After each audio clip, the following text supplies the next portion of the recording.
Hello, and welcome to Farm Club Training Module number 2. Becoming farm famous, the keys to building a lasting business.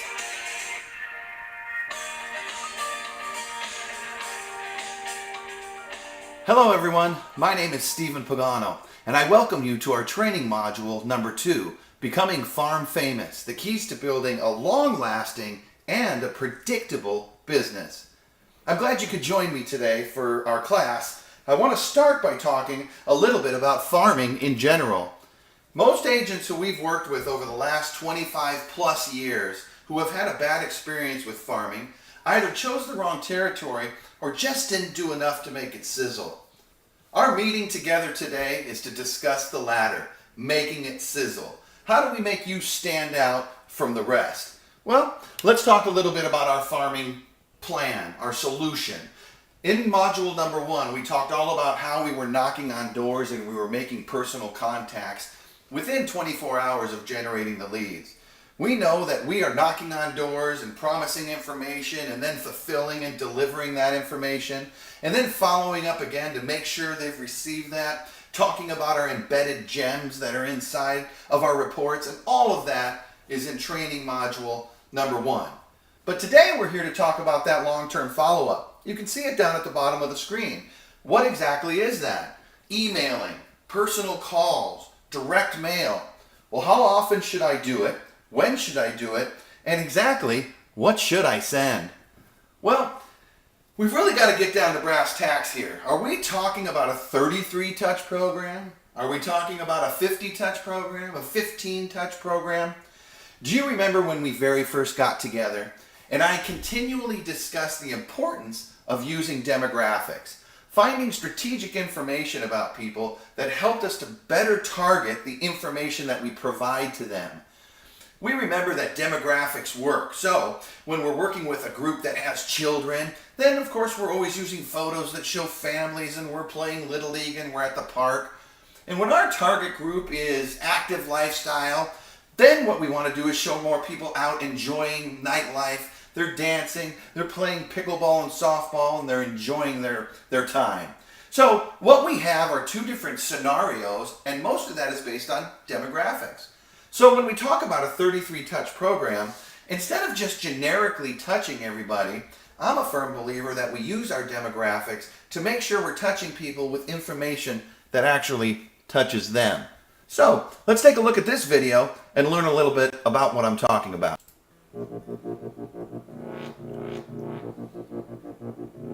Last week we talked about texting clients for business purposes. Frank and Brian originally brought the idea up and we followed it up with some general ideas. Yeah, and all 3 shows were met with quite a bit of opposition, and I get why, but let's talk about it for a second. Last week I said I didn't agree with the Bazillion Touch program, and apparently some of you didn't agree and took some offense to that. That's okay. We don't need to agree on everything. Those were and still are my thoughts, but it doesn't make me right. But think about it for a second. Do you really agree with the 33-touch program? I mean, really think about it. What if you were on the other end of that program? Would you honestly appreciate that amount of contact by a realtor or a lender? Now I know we're going to get a ton of flack for this, and that's okay. Keep an open mind at least till the end of the show, and if you still feel like blasting us, well, feel free to do so down below. Let me also say this. Several coaches and brands claim to be the origin of the 33-touch program, most notably Gary Keller.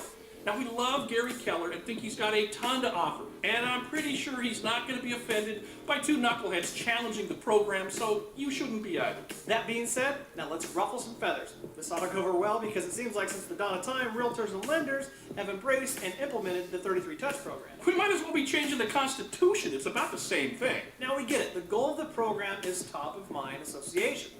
We want those clients to think about us whenever they think about mortgage or real estate. Now, the typical program, as you guys know, looks something like this. 18 emailer touches a year, 8 thank you or thinking of you cards, 3 phone calls, 2 birthday cards, and finally 1 Father's Day and or Mother's Day card. Nevertheless, think about it. You're touching your clients 1.5 times every month. Now, let's just talk about the birthday, phone call, or card. I personally don't like it. I'm all about motive. What is your true motive? This speaks volumes to me. If your motive in calling me is to stay in front of me, or it's strictly part of a bigger plan to get my business, well, I, for one, I don't like that.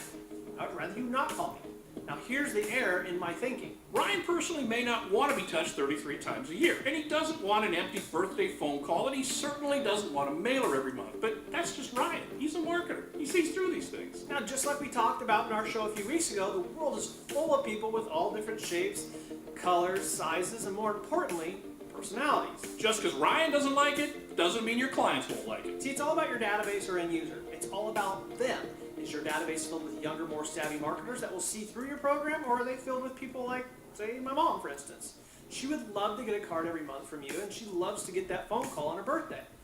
She appreciates that stuff where I don't so much. So in reality, it's not the program that works or doesn't work, it's the end user. What do they want, and how often do they want it? In general, if your database is full of folks like Ryan's mom, then great, implement the 33 Touch program. But if you're in downtown Seattle and your clientele is full of savvy businessmen and women that don't have time for this stuff, then maybe you should scale it back just a bit. But the important thing is, well, just like we said in the Lead Source Resistance show, the important thing is that you have several options available to send to a diverse database. There's just no single trick or marketing strategy that will work for everyone. I'm sorry, there's just no magic pill. The magic pill, I guess, is having a diverse approach at marketing that matches the diversity of your database. Want to see real results?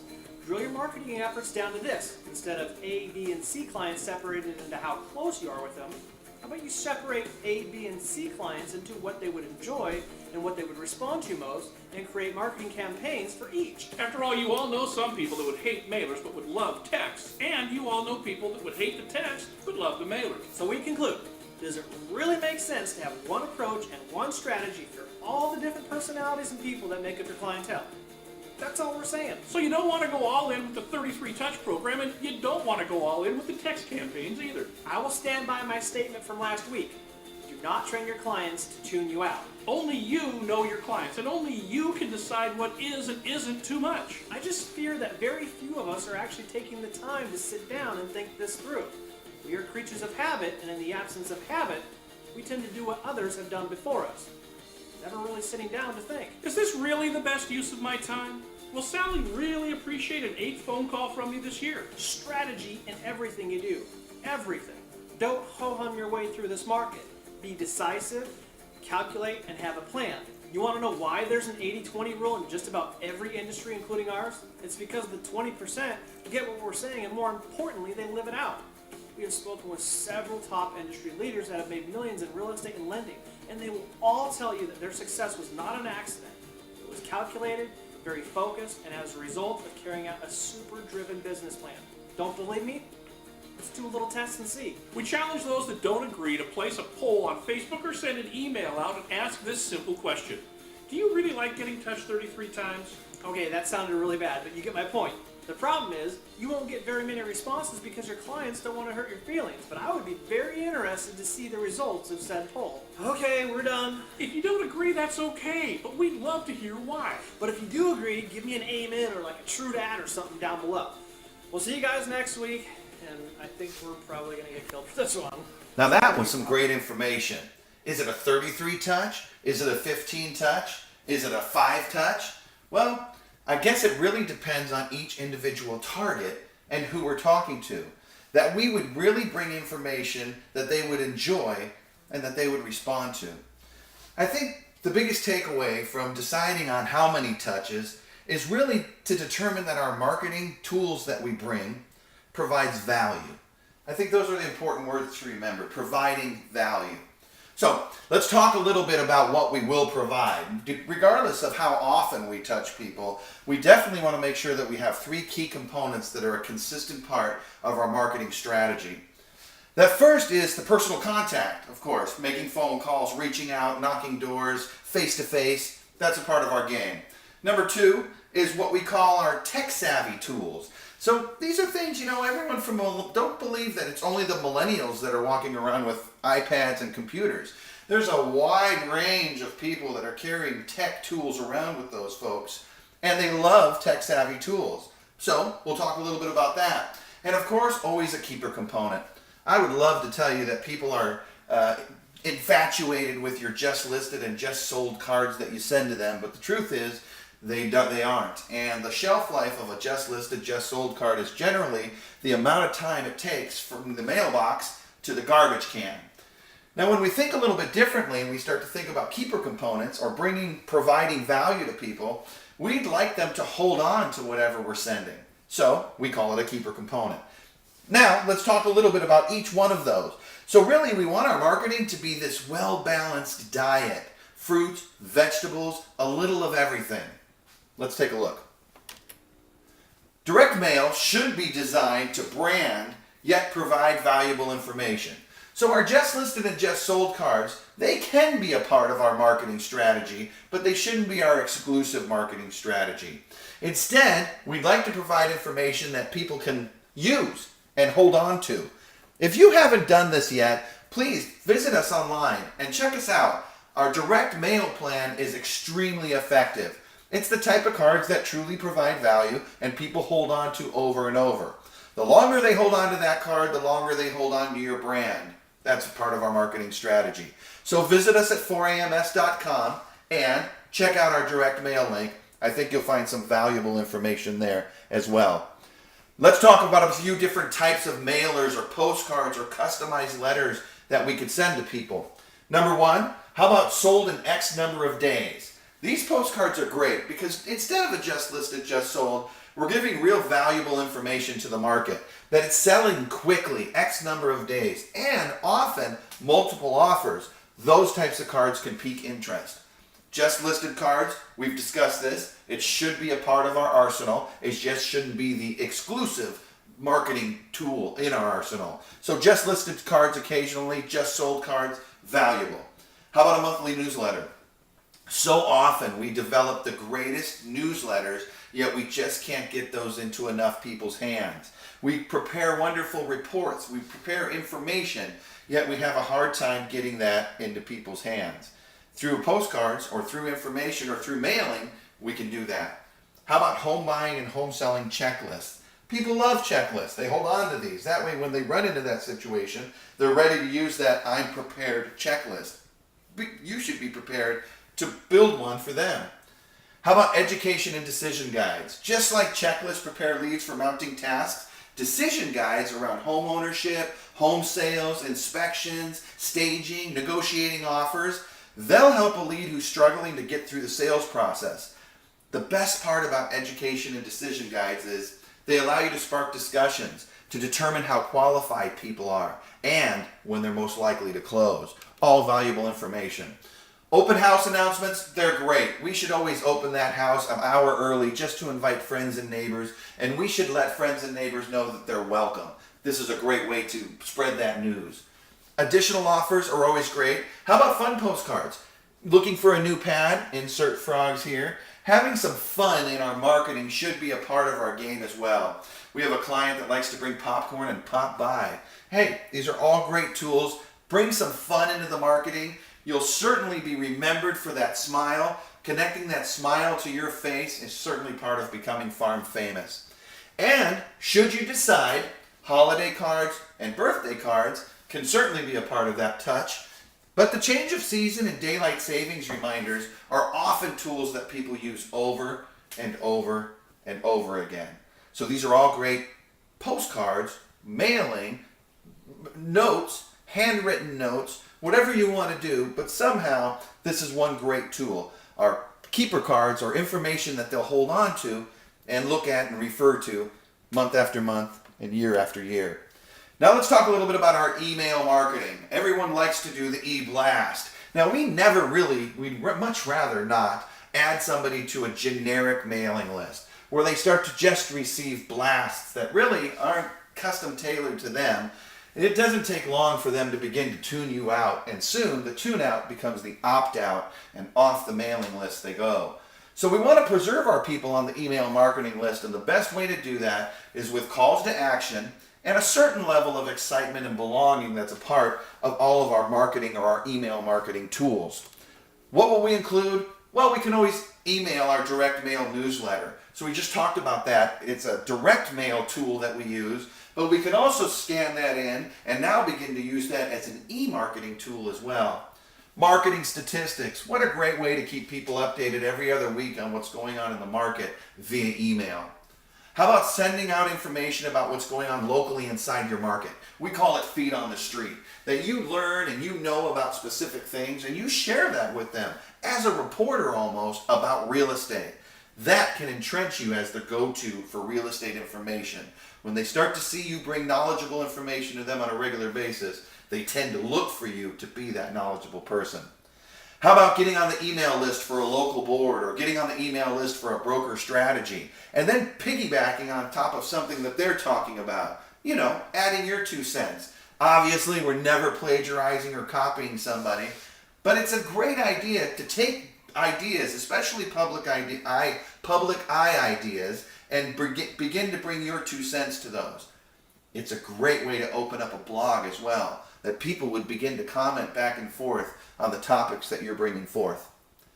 How about sending out a copy of one of those blog posts with a link to your site? Now, here we've got this wonderful blog, but we just don't have the traffic that we're after. So as long as we continue to invite people by sending out a copy of our blog post to people with a link to the site, it gives them easy access to instantly click and subscribe. What a great idea.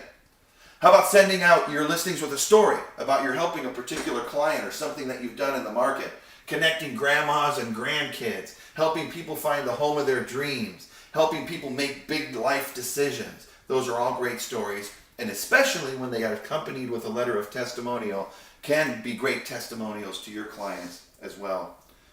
How about sending out just sold emails with a story about how you help them sell? That works too. And of course, we can send information, checklist style, getting your home ready for winter, for the holidays, for the summer, for a listing, whatever is, especially if it's home related, it's good. The only thing that isn't good are recipes. Recipes are bad.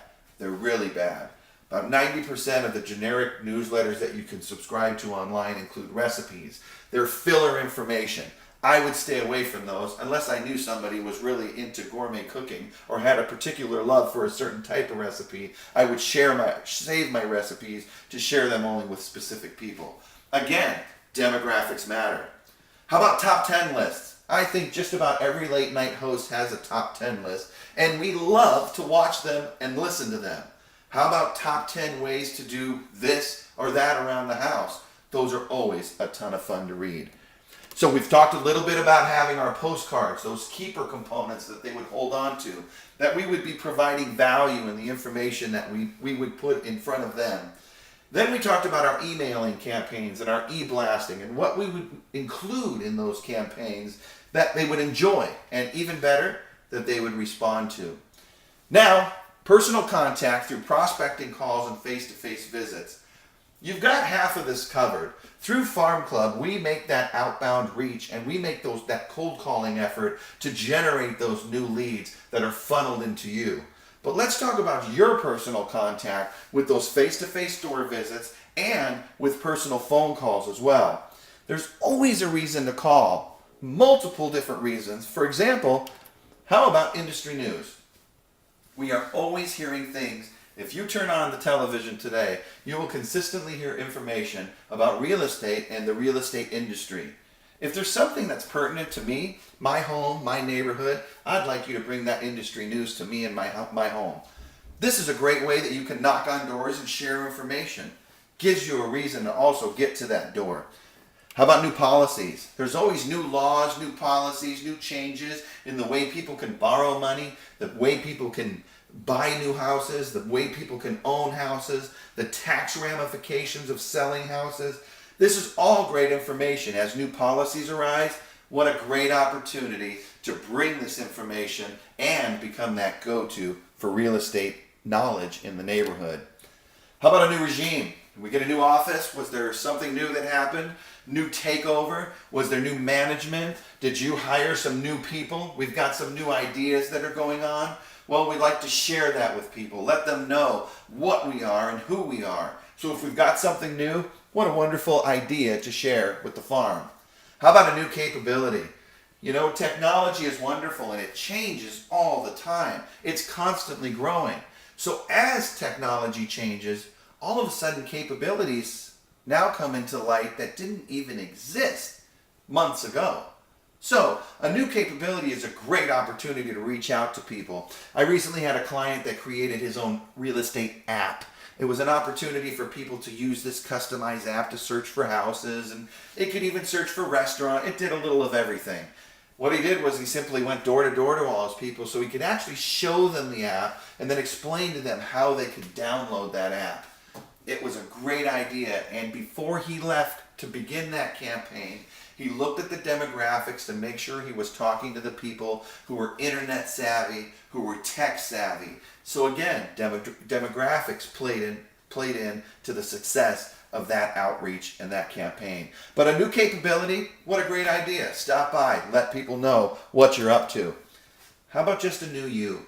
So often I talk to people that have a sphere of influence or past clients, and they'll say, I haven't reached out to these people in years, but this is the year that I'm going to make a commitment to reaching out to my past clients and people that know me and answering their questions and being ready to help them with their upcoming real estate plans and needs. What a great reason to call. A new you is always a wonderful opportunity. Now, we covered a great amount of information here today. We talked about tech savvy. We talked about having great tools that people would enjoy and they would respond to. We talked about having keeper components in our direct mail. We talked about having personal visits and what would we do and what would we say and what would our reasons be for going to those doors. But now we've got to think about this. So many of us are old school. I know I sure am. But my marketing shouldn't be old school. My marketing should reflect current market. My marketing strategy really should reflect the current marketplace. My marketing strategy should bring great information. So although I may be old school, I don't want my marketing to be. Here, take a look at this. Well, it's 2016 and Inman has challenged us all to stop marketing like it's 2005. Catchy and in-your-face topic, okay, got my attention. Let's take a look and see what it's all about. After all, I'm a marketing guy. This is in my wheelhouse, and we've made similar comments on our show in the past, so let's see what Inman has to say and see if we all collectively agree. First thing they bring up, email. This is a good one. Now, 2005 open rates in real estate were about 28%. Inman states in 2014, just a few short years ago, the open rate dropped to 14%. And from my research, I believe open rates are actually much, much lower in the 5 to 8% range. Either way, they were lower than they were in 2005, about 50%. So what gives? That's the good question. People on average receive 147 emails every single day. Let's face it, we're inundated with them. Work-related messages, promotions, outright spam, you name it, we get it. As the amount of emails consumers receive increases, the window to grab their attention gets smaller and smaller and smaller. In addition, I've always stated, don't condition or train your sphere of influence to ignore you or tune you out. Meaning this, don't just send crap to send crap or just so you can say I did something. This is where I personally disagree with most of the industry, and now several years later, the analytics are coming out and they're proving me right. 33 touch and similar approaches condition your target audience to tune you out because let's be honest, not all 33 touches are of value to a person that you are contacting. In my humble opinion, there shouldn't be a number goal here, 33, 55, 100. If what you're sending out is of value and it will be appreciated, then send it. Whether that's 5 times a year or 100 times a year. If not, then don't. Ignoring this method is the quickest way to become spam in your target audience's mailbox. Please remember this, and I know that goes against the industry norm, but we are right, and trust me, your people will love you for it. Now, part of your 33 touch program may be direct mail. Now, get this, agents only, not lenders, spend $312 million a year just on direct mail. Now, here's the kicker. 44% of that direct mail goes unopened, and that's flushing about $130 million a year down the toilet. Why? Why do we do it? I'll tell you why. Because they don't know what else to do, so they'd rather do something versus nothing. Well, I again disagree, and saving money on a failed or outdated strategy is something to me. Don't throw your hard-earned money away. If you don't know what to do or how to do it, that's okay, but ask questions and do research. They'll just do what you've always done. Now, Inman talks about social media, and I'm not going to cover that here because we have several times in the past. Just go back and watch the show titled Respecting the Psychology of Social Media. It's a good one, and the link's below. Inman also talks about how to target millennials, but we've covered that topic to death as well, and these young folks apparently aren't moving out of their parents' basements fast enough, so that's that. Moving on. You can read that section for yourself, though, if you'd like. That link is also down below. Inman did bring up one thing while covering the millennial topic that is of note, but it's not just limited to millennials in my opinion, it's just people in general nowadays. Basically, provide value. If you provide value, people will take notice. The agent here is a good example. She recorded a quick video outlining 5 tips for first-time sellers. She's not asking for views or anything. She's giving the viewer valuable information, and then the viewer can decide whether to work with her or not. And on that topic, guys, don't get discouraged if you have minimal views. Sure, it's not Charlie Bit My Finger with millions of views, but that's okay. You're not competing with Charlie Bit My Finger. Don't get mad if your video only gets 50 to 100 views. Think of it this way. If I teed up a room full of 100 people and you had a captive audience to hear your sales pitch, would you go? Of course you would, and you would consider it a big win. It's the same thing, guys. 100 people heard your message, either via the web or in person. It's the same thing. Now, sure, we would all choose 100 in person via the web because of the human nature aspect and being able to shake hands and kiss babies, but at the end of the day, if you get 100 people to hear your message, it's a good thing. Set realistic expectations and you won't be let down. 100 people is 100 people. Provide real value to those 100 people and you'll be surprised at the results. After all, results are really what matters, not simply doing something for the sake of doing something. Be brave enough to move on from a strategy that's not yielding results. Just make sure you give it enough time before you do. That's it for today's show. The world and society moves at hyper speed now. We have to adapt and we have to keep up. 2005 is gone, 2015 is gone, and 2016 is here, and it brings a whole new set of challenges and, more importantly, opportunity. Go get yours.